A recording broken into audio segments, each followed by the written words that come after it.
Professor Ganesh గారు, కృష్ణప్రదీప్ గారు, యాకూబ్ గారు మరియు Shankar Reddy. So good morning all.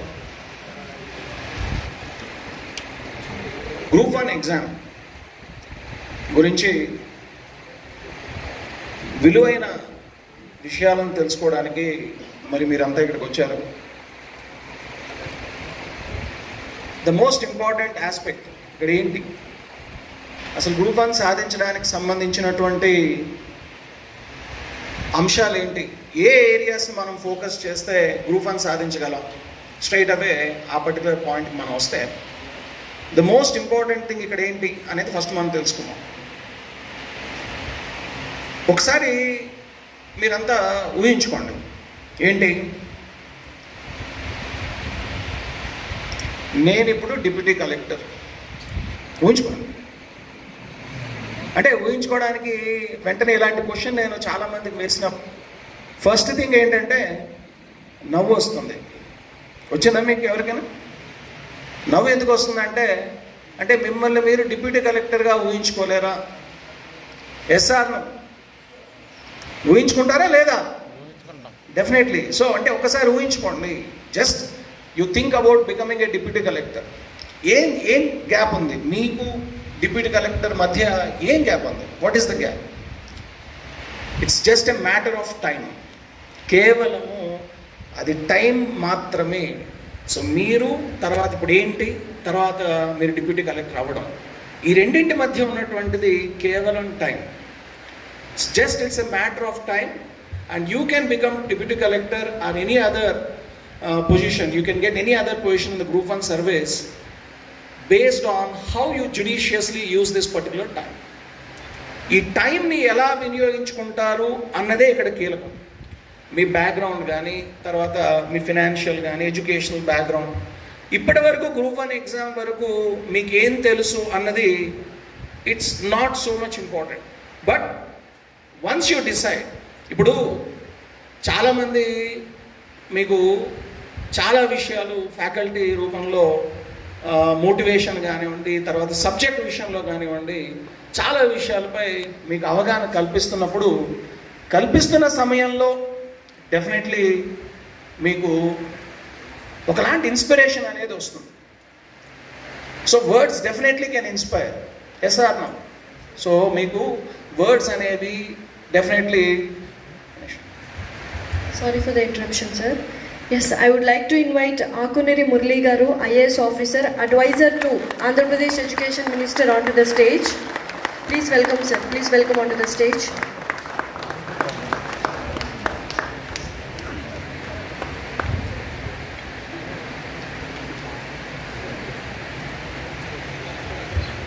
So please hand over bouquet to Murli Garu. Yes. Have a respectful seat, sir. Thank you so much. Yeah, sorry for the interruption and you can continue. Welcome Murali గారు sir. So ఇప్పుడు మనం ఏం చెప్పుకున్నాం అంటే words can inspire అనే విషయాన్ని చెప్తున్నాం, కానీ మరి చేంజ్ ఎవరు క్రియేట్ చేయగలుగుతారు? So words can inspire you, but you alone could create the change. So మీ కృషి ద్వారా మాత్రమే మీరు మార్పును తీసుకురాగలుగుతారు అనేది దయచేసి గుర్తుపెట్టుకోండి. సో అంచేత ఇక్కడ విషయం ఏంటంటే how you can become something in your life. So ఏది మీరు అంటే ఏదైనా సాధించడానికి మీరు పలానా స్థాయికి నేను చేరాలి అని అనుకున్నప్పుడు దానికి ఏం చేస్తే మీరు అది సాధించగలుగుతారు అంటే, సో టైంని సద్వినియోగించుకోగలిగితే అది సాధించగలుగుతారు. So the most important thing is how to utilize time, because time is the only investment for human on the planet. So భూమిపై మనిషి ఏ స్థాయికైనా వెళ్ళాలి అంటే సమయాన్ని సద్వినియోగం చేసుకోవడమే ప్రధానంగా మన దగ్గర ఉన్నటువంటి ఒక ఆయుధం. సమయాన్ని వృధా చేసుకుంటే మాత్రం ఎట్టి పరిస్థితుల్లో మనం పైకి వెళ్ళలేము. అందుకని సో మీరు మీకున్నటువంటి టైంలో అంటే ఇది ఎందుకు గ్రూప్ 1 అభ్యర్థులు కానీ, సివిల్ సర్వీసెస్ అభ్యర్థులు కానీ ఈ టైంకి లింక్ ఏంటంటే, ఫస్ట్ ఆఫ్ ఆల్ యూపీఎస్సీకి సంబంధించినటువంటి క్యాలెండరు మనకు 2 తెలుగు రాష్ట్రాల్లోనే కాకుండా దేశంలోని చాలా రాష్ట్రాల్లో రాష్ట్ర పబ్లిక్ సర్వీస్ కమిషన్లు క్యాలెండర్ని పాటించకపోవడం అనేది అభ్యర్థుల్లో ఒక రకమైనటువంటి గందరగోళానికి కారణమవుతున్నది. మీ సమయాన్ని మీరు సక్రమంగా వినియోగించుకోలేని పరిస్థితిని అది సృష్టిస్తుంది, అందులో ఏం సందేహం లేదు. అయితే ఇప్పుడు ఉన్నటువంటి చిన్నపాటి మనకు మార్పు ఇప్పుడు ఎందుకు అవసరం అంటానంటే, ఇప్పుడు మీరు మీ టైంని ఎందుకు సద్వినియోగం చేసుకోవాలి ఎగ్జామ్ కొరకు అంటే, నోటిఫికేషన్స్ అనేవి కొన్ని రాబోతున్నాయి అనేటువంటి న్యూస్ బలంగా మీకు కనిపిస్తుండడంతో మరి మీరందరూ ఇక్కడికి వచ్చారు. ఏం చెప్తారు ఏంటి తెలుసుకుందామనే ఉద్దేశంతో వచ్చారు.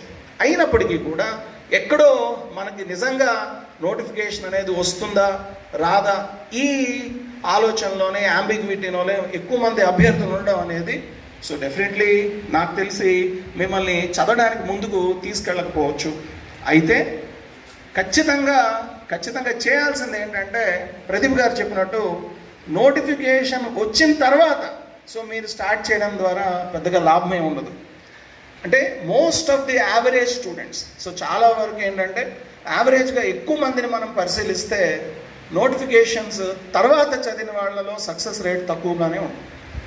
సివిల్ సర్వీస్ ఎగ్జామ్లో మీరు తీసుకుంటే ఈ mains come prelims approach, prelims come mains batches మనకు దేశవ్యాప్తంగా కనిపిస్తాయి. ఎందుకంటే ఒక స్పెషల్గా ఒక క్యాలెండర్ ఉంటుంది, ప్రతి ఏటా నోటిఫికేషన్ అనేది క్లియర్గా ఉంటుంది.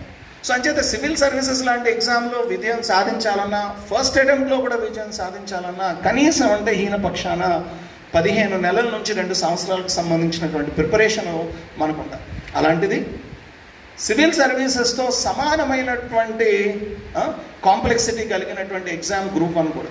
సో మరి అలాంటప్పుడు మీరు ఏ విధంగా దీన్ని ప్లాన్ చేసుకోవాలనేది మీరు దయచేసి గుర్తుంచుకోండి. సో మనం స్టార్ట్ చేయాలి. So we should be able to start right now. ఇప్పటికిప్పుడు మనం ప్రిపరేషన్ని సాధించడం అనేది మనం ముందు చూసుకోవాలి. ఎందుకంటే ఇతరుల కంటే మనం ముందు వెళ్ళాలంటే so to go ahead of the others you have to start now. ఇప్పుడే మనం ప్రారంభించాలి, అప్పుడు మాత్రమే ముందుకు వెళ్ళడానికి అవకాశం ఉంటుంది. సో ఇది మీరు దృష్టిలో పెట్టుకోండి. ఇక సబ్జెక్ట్ పరంగా మనం తీసుకున్నట్టయితే if you take science and technology, so I have been teaching certain subjects for long period of time. So చాలా వరకు 22 years అయింది ఈ పర్టికులర్ ఫీల్డ్లో, సివిల్ సర్వీసెస్ గ్రూప్ 1 ఎగ్జామ్స్లో, అలాగే ఇక మిగతా అన్ని ఎగ్జామ్స్లో సైన్స్ అండ్ టెక్నాలజీ, ఎన్విరాన్మెంట్, అలానే bio sciences, so general SA, ఈ టాపిక్స్ నేను డీల్ చేస్తున్నాను. సో ఇందులో ఇప్పుడు ఈ ఎగ్జామ్ కరెక్ట్ మనం తీసుకున్నట్టయితే, ఓన్లీ గ్రూప్ 1 మాత్రమే మనం తీసుకున్నట్టయితే, సో ఇక్కడ మనకు యాకూబ్ గారు అన్నారు, అలానే ప్రదీప్ గారు కూడా ఒక విషయం చెప్పారు. ఏమని అంటే, సివిల్ సర్వీసెస్లో అడిగిన క్వశ్చన్స్ మనకి స్టేట్ పబ్లిక్ సర్వీస్ కమిషన్ ఎగ్జామ్స్లో కూడా అడుగుతున్నారు. కానీ ఇది ఎంతైతే నిజమో అంతే ఇంకొకటి కూడా నిజం ఏంటంటే, స్టేట్ పబ్లిక్ సర్వీస్ కమిషన్లో వస్తున్నటువంటి క్వశ్చన్స్ సివిల్ సర్వీసెస్లో కూడా అడుగుతారు. నిజమా అంటే డెఫినెట్లీ. సో ఫర్ ఎగ్జాంపుల్ అంటే చాలా సందర్భాల్లో ఇక్కడ ఏమవుతుందంటే, సైన్స్ అండ్ టెక్నాలజీ అన్నప్పుడు Indian science and technology, AP science and technology అట్లే ఉండదు. సో సైన్స్ అండ్ టెక్నాలజీ అనేది మనకు నిరంతరం మార్పు చెందుతున్నటువంటిది, అభివృద్ధి చెందుతున్నటువంటి ప్రధానమైనటువంటి అంశం. సో ముఖ్యంగా ఫర్ ఎగ్జాంపుల్ నేను చెప్పదలుచుకున్నది ఏంటంటే, ఇంటర్నెట్ ఆఫ్ థింగ్స్ కానీ, బ్లాక్ చైన్ టెక్నాలజీ కానీ, డేటా సైన్స్ మీద క్వశ్చన్స్ ఏపీపీఎస్సి, టీఎస్పీఎస్సిలోనే తొలుతొచ్చాయి యూపీఎస్సిలో కన్నా. ఆ విధంగా నేను చెప్తాను. అలా అని చెప్పి రేపు మళ్ళీ యూపీఎస్సిలో డేటా సైన్స్ మీద, ఇంటర్నెట్ ఆఫ్ థింగ్స్ మీద, బ్లాక్ చైన్ టెక్నాలజీ మీద క్వశ్చన్స్ అడగరా అంటే ఖచ్చితంగా అడుగుతారు. సో అంటే నేనేమంటానంటే, యువర్ సిలబస్, మీ సిలబస్ అనేది చాలా చాలా కీలకం. అంతెందుకు 2008లోనే, సో 2008 ఏప్రిల్లో గ్రూప్ 1 ఎగ్జామ్ ప్రిలిమ్స్ జరిగితే అందులో ఈ దోమల నియంత్రణకు సంబంధించిన మొక్క ఒకటి, దోమల నియంత్రణకు సంబంధించినటువంటి ఒక డింబకాహార చేప, వాట్ ఈస్ కాల్డ్ లార్విసిడల్ ఫిష్. అంటే దోమలు మీ అందరికీ తెలుసు కదా, నిలకడగా ఉన్న నీటిలో ఏం చేస్తాయి, గుడ్లు పెడతాయి. సో నిలకడగా ఉన్న నీటిలో గుడ్లు పెట్టినప్పుడు మరి అలాంటి నీటిని మనం తొలగించలేము. ఏది కొలంలు, సరస్సులు ఇలాంటి నీటిని మనం తొలగించలేము కదా. సో అప్పుడు ఏం చేస్తారు, ఇదివరకు ఏంటంటే పిచికారీ చేసేసేవాళ్ళు. ఏది, ఈ క్రిమి సంహారకాన్ని కానీ, తర్వాత ఆయిల్ని కానీ, ఇలా కిరోసిన్ లాంటి పిచికారీ చేసేవారు ప్రారంభంలో. అయితే అది నిజంగా ఆ కొలనులు లేదా సరస్సుకు సంబంధించినటువంటి జీవ వైవిధ్యాన్ని దెబ్బతీస్తుందని జీవ నియంత్రణ పద్ధతిని ప్రవేశపెట్టారు. What is called biological control, the process of controlling one organism by using another organism. ఒక జీవిని ఉపయోగించి మరో జీవిని నియంత్రించేటువంటి విధానమే జీవ నియంత్రణ విధానము. సో అట్లా అక్కడ గ్యాంబూజియా అనేది, గ్యాంబూజియా అఫినిస్ అని ఒక చేప అనమాట. ఎప్పుడైతే నీటి ఉపరితలంపై దోమలు గుడ్లు పెడతాయో ఈ చేపలను వేసిన తర్వాత ఈ చేపలు ఆ గుడ్లు పొదిగి బయటకు వస్తున్నటువంటి దోమ లార్వా డింబకాన్ని తింటుంది అనమాట ఈ చేప. అలా అని చెప్పి ఈ చేపేమో మనం పట్టుకొని తినగలిగే చేపేం కాదు, చాలా చిన్న చేప, కొన్ని సెంటీమీటర్లు ఉంటుంది. అంచేత సో ఈ క్వశ్చన్ 2020 ఏప్రిల్లో అడిగితే అదే ఏడాది మే జూన్లో జరిగినటువంటి ఫిలిమ్స్లో కూడా క్వశ్చన్ అడిగింది. అంచేత మీరు చదువుతున్నటువంటి సిలబస్ మనం తీసుకుంటే ఇది ఎగ్జామ్కి సంబంధం లేకుండా సైన్స్ అండ్ టెక్నాలజీ డెవలప్మెంట్కి సంబంధించినటువంటి సిలబస్, ఎన్వైరన్మెంట్కి సంబంధించిన ప్రాబ్లమ్స్ ఏవైతే ఉన్నాయో వాటికి సంబంధించినటువంటి సిలబస్.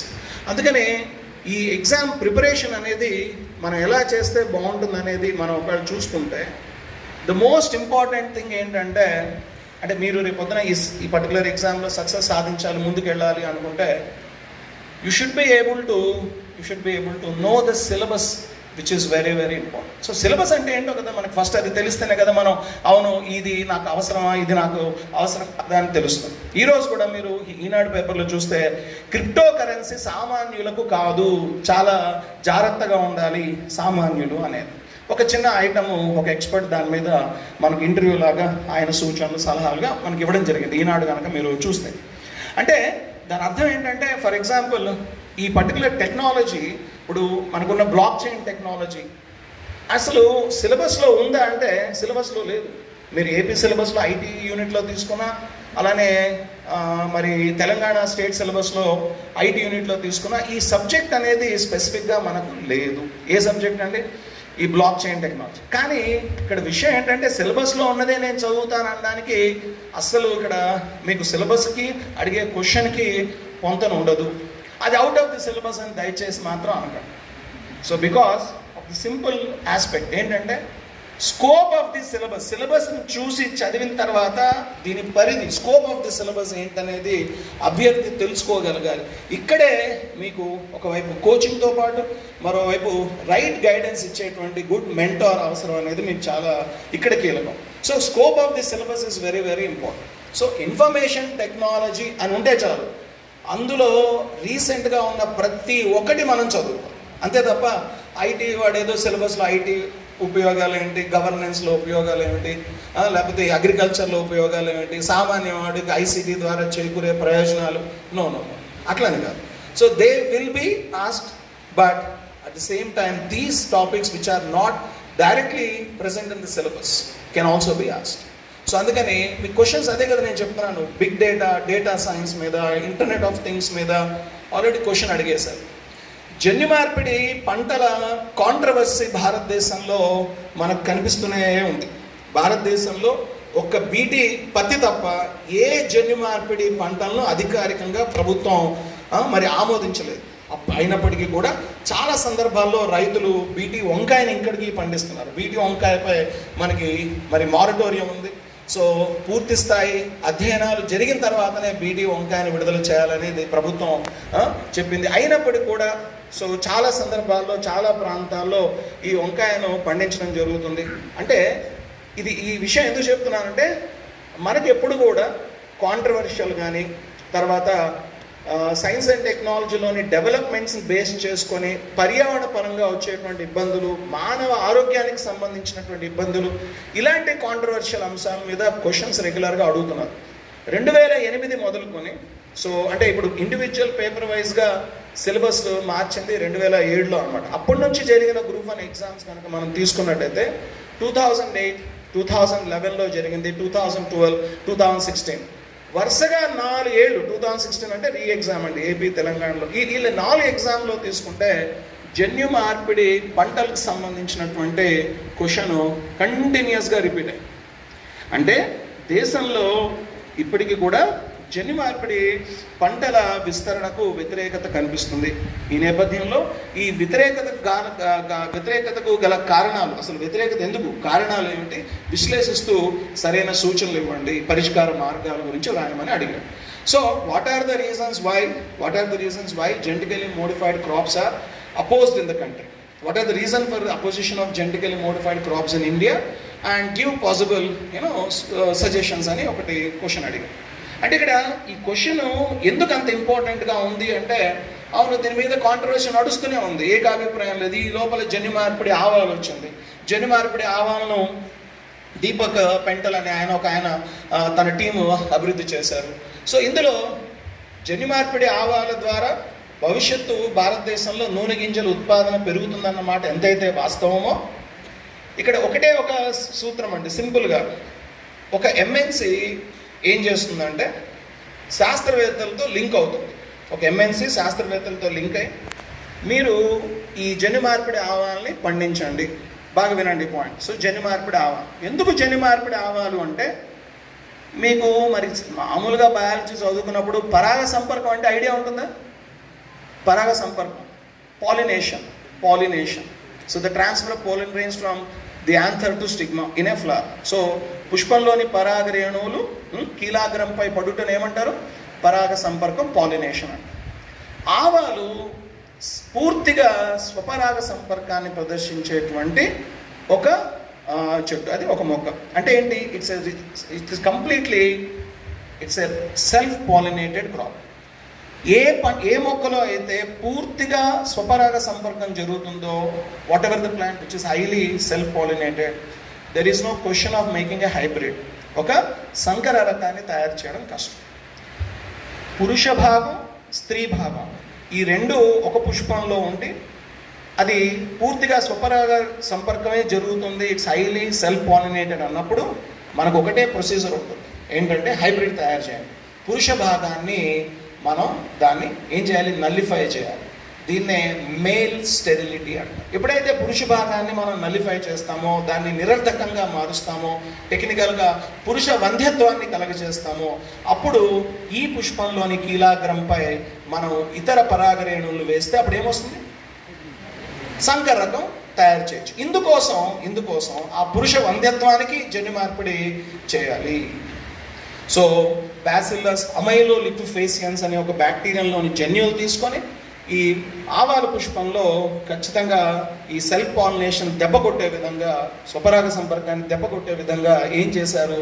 ఈ జన్యు మార్పిడి చేసి పురుష వంధ్యత్వాన్ని తీసుకొచ్చారు. అద్భుతమైనటువంటి ప్రక్రియ. భారతదేశానికి జన్యు మార్పిడి పంటల అవసరం ఎంతైనా ఉంది, డెఫినెట్లీ మనం అందరూ ఆమోదించాలి కూడా. కానీ ఇక్కడ ఏం జరుగుతుందనంటే, ఒక కంపెనీ ఈరోజు మీకు ఐడియా ఉంటుంది, మన పొలంలో, మన పంటల్లో చీడపీడలు ఎంతైతే మన పంటను డ్యామేజ్ చేస్తాయో, అదేవిధంగా పొలంలో పంటలో పెరిగే కలుపు మొక్కలు కూడా అంతగానే దేన్ని డ్యామేజ్ చేస్తున్నాయి? ఈరోజు పంటను డ్యామేజ్ చేస్తాయి. సో మనకు $11 బిలియన్ విలువైనటువంటి పంట కేవలం కలుపు ద్వారా మాత్రమే భారత్ నష్టపోతుందనేటువంటి మనకు నివేదిక కూడా, పార్లమెంటరీ నివేదికే చెప్తుంది. అంటే అంత విలువైనటువంటి దాన్ని మనం పోగొట్టుకుంటున్నాం. వెంటనే ఒక కంపెనీ వచ్చి ఏం చేస్తుందంటే, దాన్ని కలుపును చంపడానికి ఒక హెర్బిసైడ్ అనే మందుని, హెర్బ్స్ అంటే ఇక్కడ కలుపు మొక్కలు, వీడిసైడ్ అని కూడా అంటాం, వాటిని చంపడానికి, వీడి కదంటే వీడిని చంపేది వీడిసైడ్, కలుపుని చంపేది వీడిసైడ్, ఆ మందును తయారు చేస్తుంది. అయితే ఆ మందును రైతులు పిచికారీ చేస్తారు. దేని మీద? కలుపు మీద. అయితే ఒక చిన్న మొక్కను చంపేది పెద్ద మొక్కను చంపదా అంటే చంపుతుంది. అందుకని ఇప్పటివరకు చెప్పిన జన్యు మార్పిడి ఆవాల గురించి ఇదైతే బాగుంటుంది. ఇప్పుడు నేను చెప్పింది వరకు పర్ఫెక్ట్ అండి, హైబ్రిడ్ తయారు చేయొచ్చు. కానీ ఇక ఏం జరిగిందంటే, ఇదే మొక్కలోకి రేపొద్దున ఆవాలు పంటలో కలుపును చంపడానికి వాడేటువంటి ఒక కలుపు నివారణని నిరోధించే విధంగా ఆవాల మొక్కల్లో ఒక జన్యుని పెట్టారు. బాగా వినండి, నేనేమంటున్నాను? ఆవాల్ని మనం జన్యు మార్పిడి చేసి హైబ్రిడ్ని సృష్టిస్తున్నాం, బాగానే ఉంది. దానిలోకి ఇంకో జన్యువు పెట్టడం ద్వారా ఏమవుతుంది? రేపొద్దున ఆవాల పంటలపై కలుపు నివారణ మందుని పిచికారీ చేసినా ఆవాలకు ఏం కాదు, కానీ ఎవరికి ఏమవుతుంది? కలుపు చచ్చిపోతుందని ఆ జన్యుని, ఏది కలుపు నివారణ నిరోధించే జన్యుని ఆవాలు పెట్టడంతో మొత్తం దేశవ్యాప్తంగా ఒక్కసారిగా అందరూ దాన్ని వ్యతిరేకించారు. ఎందుకు?